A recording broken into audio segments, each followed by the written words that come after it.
자원순환 온라인 수업을 맡게 된 심선아 선생님입니다. 이 사진은 미국의 사진작가 그레그 시갈의 사진입니다. 2014년 7일간의 생활 쓰레기라는 프로젝트를 선보여서 화제가 되었습니다. 작가의 이웃, 가족, 친구들이 일주일간의 생활 쓰레기와 재활용품을 모아서 쓰레기 더미 위에 누워서 찍은 사진인데요. 그레그 시갈이 이런 사진을 찍은 이유가 무엇일까요? 일주일간의 쓰레기가 궁금해서? 쓰레기 위에 누우면 어떨까 생각해서? 여러분 생각은 어떤가요? 시갈은 사람들이 낭비가 심각해서 쓰레기를 많이 만들기 때문에 개인이 낭비를 하는 심각함을 알리고 이에 따른 쓰레기 문제를 알리고 싶었다고 합니다. 그레그 시갈의 사진 속에는 다양한 계층, 다채로운 가구의 사람들로 구성되어 있어요. 물론 시갈의 가족과 지인들도 예외는 아니어서 아들과 아내도 쓰레기 속에 누워 있어요. 그러면 여러분과 선생님도 예외는 아니겠죠? 쓰레기를 줄일 수 있는 가능성은 여러분 한 사람 한 사람에게 달려 있어요. 그리고 우리가 버리는 쓰레기가 더럽고 필요 없는 것으로만 생각할 게 아니라 소중한 보물, 자원으로 다시 태어날 수 있도록 해야겠습니다. 자원이란 인간에게 유용하고 가치 있는 물질 및 에너지로 쓸 수 있는 원료를 말해요. 땅속의 지하 자원은 넓은 뜻으로는 토양, 지하수, 온천 등도 포함되지만 좁은 뜻으로는 에너지 자원, 금속 광물, 비금속 광물 등이 있답니다. 좁은 의미의 자원은 천연 자원을 가리키는 경우가 대부분이에요. 사람들은 자원을 이용해 여러 가지 것들을 생산한답니다. 옛날에는 자연에서 얻을 수 있는 천연 자원만 자원이라고 생각했어요.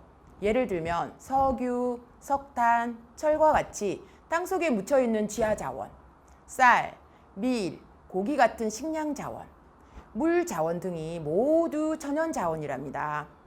넓은 의미의 자원은 사람과 문화도 포함해요. 요즘에는 자원의 의미가 점차 넓어져서 인간의 기술이나 노동력, 문화까지도 자원에 포함시키고 있어요. 사람의 기술이나 노동력, 능력 등의 인적 자원, 종교나 전통, 문화유산 등의 문화자원도 모두 넓은 의미의 자원에 포함될 수 있어요. 전 세계 인구는 매일 증가하고 있지만 우리가 쓸 수 있는 자원은 양이 정해져 있어요.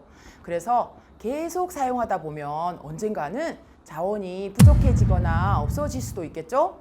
특히 지하 자원 중에 석유는 앞으로 54년, 석탄은 112년, 천연가스는 64년 정도밖에 사용할 양이 남아있지 않다고 해요.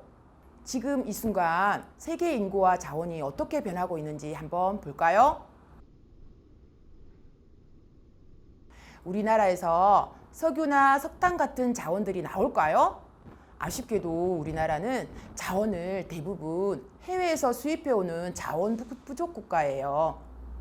에너지원을 찾기 위해 실제로 전 세계에서 전쟁이 일어나기도 했고 지금도 여러 나라들이 싸우고 있는 상황이에요.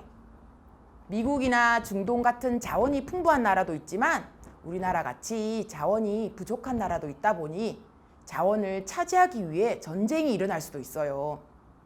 폐기물이란 쓰레기, 연소재, 오니, 폐유, 폐산, 폐알칼리 및 동물의 사체 등으로 사람의 생활이나 사업활동에 필요하지 않게 된 물질을 말한답니다.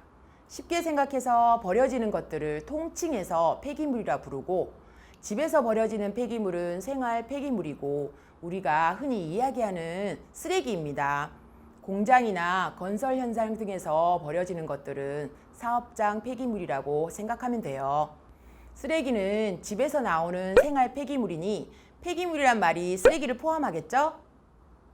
인구가 많아지면서 쓰레기도 많이 발생하고 있어서 쓰레기를 처리해야 하는데 대표적으로 땅에 묻는 매립과 태우는 소각으로 처리를 하고 있어요. 그동안 폐기물의 처리 방법은 주로 매립과 소각이었답니다. 이러한 처리 방식은 어떤 문제점들을 발생시킬까요? 매립의 경우 추가 매립장 확보가 곤란하고 매립된 쓰레기에서 나오는 오염된 물인 침출수 등으로 토양이 심각하게 오염될 우려가 큽니다. 소각의 경우 폐기물의 저온 소각으로 불완전 연소가 발생하면서 다이옥신 같은 유해 성분이 발생할 우려가 크다고 합니다. 소각한 후에 남은 재를 땅에 다시 매립해야 하는데 이로 인해서 토양 오염과 대기 오염도 상당한 문제점을 갖고 있습니다. 사진을 보니 어때요? 쓰레기가 엄청나게 많이 쌓여 있죠? 이렇게 계속해서 쌓고 땅에 묻다 보니 더 쌓거나 묻을 곳이 없대요. 매립을 하면 쓰레기가 썩으면서 나오는 물이 땅으로 스며들어 토양과 지하수를 오염시켜요. 지하수는 비나 눈 등으로 발생한 물이 땅으로 스며들어 생기는데 그 과정에서 토양, 모래, 자갈 등 수많은 물질을 거치게 돼요. 이때 물에 들어있던 불순물들은 대부분이 걸러지면서 각종 미네랄과 같은 성분들이 물속에 녹아들게 된답니다. 지구 대지가 거대한 정수기 필터의 역할을 하는 거예요. 지하수는 농업용, 공업용은 물론 식수나 생활용수로도 사용되고 있답니다. 하지만 지하수에는 큰 단점이 있어요. 한번 오염이 되면 이전에 깨끗한 상태로 되돌리기가 매우 힘들다는 것입니다. 그리고 오염된 지하수는 계속 퍼져나가서 다른 깨끗한 지하수마저 쉽게 오염시킬 수 있답니다. 폐기물을 태울 때는 시설이 잘 갖춰진 전문 소각장에서 태워야 되는데 불법적으로 태우면 나쁜 물질이 발생해서 대기 오염이 발생해요. 폐기물이 없어지려면 얼마나 시간이 걸리는지 한번 알아볼까요? 여기 분해 시간표를 한번 보세요. 배달 음식이나 라면 먹을 때 사용하는 나무 젓가락이나 일회용 컵은 20년 이상이나, 여러분들이 마시는 시원한 음료수가 들어있는 알루미늄 캔이나 플라스틱 병은 우와 100년 이상이 걸려요. 이렇게 폐기물이 분해되는데 시간이 많이 필요해요. 지금까지 폐기물의 문제점을 알아보았는데 이걸 막으려면 어떻게 해야 할까요? 해답은 폐기물 재활용과 자원순환입니다. 다음 동영상을 보면서 같이 생각해 보아요.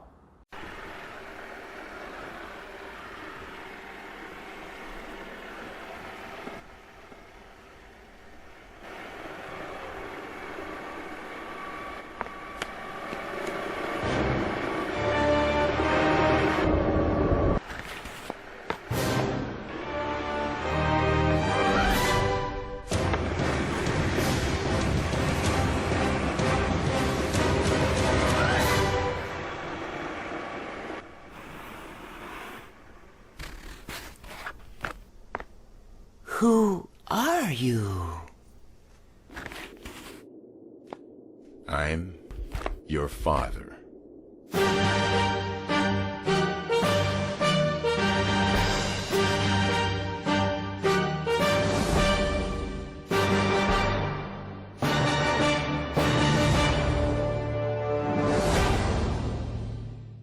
동영상 잘 보았나요?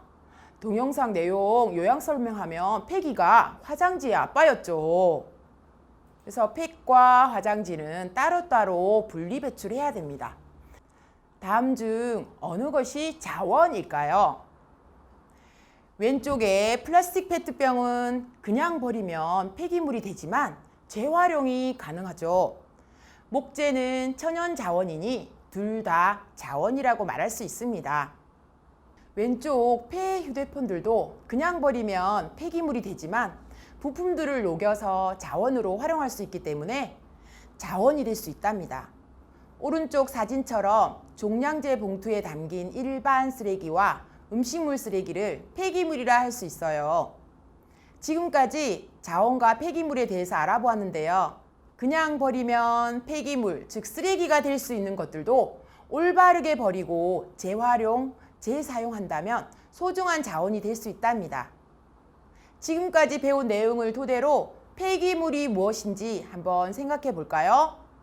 내가 버리는 쓰레기가 다시 자원이 될 수 있도록 재활용하거나 분리배출을 잘하여 쓰레기가 다시 자원으로 돌고 도는 것이 자원순환입니다. 여러분, 자원과 폐기물에 대한 수업 재밌었나요? 선생님은 이만 인사하겠습니다. 안녕!